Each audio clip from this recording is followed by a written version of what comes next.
Lho iku anek celeng maju, celeng ndasmu.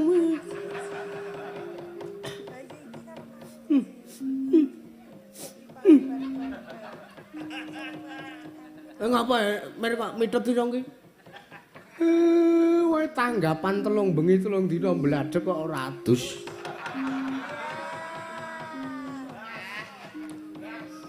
Malang kerik.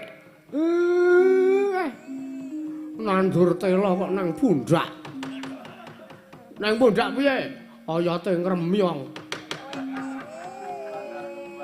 Gek ngelongane ora kira-kira.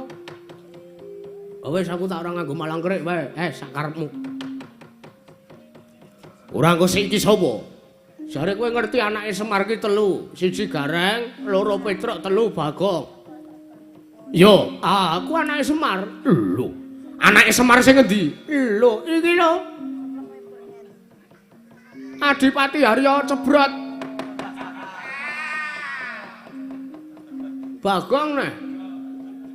Oh, kowe to sing arane Bagong. Walah dalah. Aku ditemoni karo dagelan.